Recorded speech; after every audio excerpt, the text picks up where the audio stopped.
Welcome to Retro Scale Modelling. This is part 5 of AMT Star Wars Stap and Battle Droid, scale 1 to 6. Part is the final reveal. But before we get into that, my thoughts on the kit itself. Now, as you may have watched on episode part 1, you'll know that this kit I bought from an online auction house site. And it didn't come with any instructions or indeed the box. It was just the kit in a sealed bag. So I had to source the instructions online. I'll put a link at the bottom to follow that if you want. It's quite a good site, I think. I haven't really looked into it, but it certainly had the instructions I was looking for. So if you feel the need, go and check it out.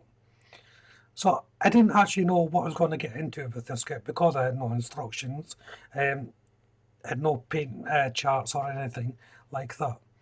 So only experience was really going to tell on this kit. Now the kit itself was a joy to put together. It was complicated in parts. The bracketing system to hold the Stap's top and bottom together, that was kind of complicated, as well as the jointing of the droid itself.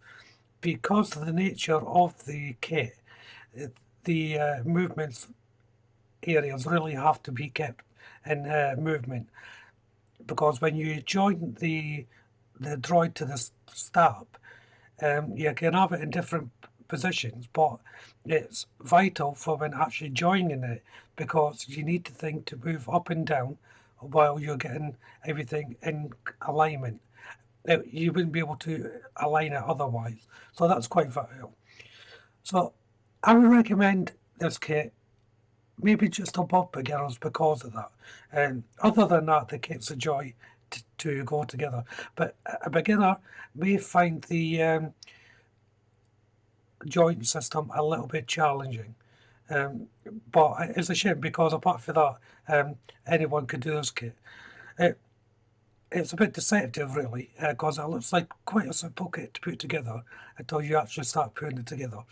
Now that could be because of the instructions, I don't know, or it could just be my limitations. However, as I said, a little bit more trickier than I realised to put together. I'd also like to point out, just on a side note, whoever came up with the concept for this vehicle for the movie really got it wrong. If you look at the position of the engines, those would melt the droid's legs.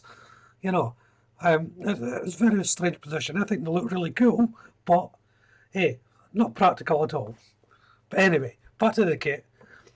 It was a good kit to build. There's a lot of detail in it, surprisingly. So anything from a moderate to expert builder will get quite a lot out of this kit.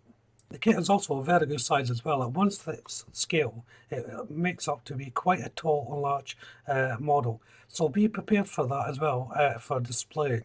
You are going to need quite a bit of room to display this. So that's enough of my ramblings anyway.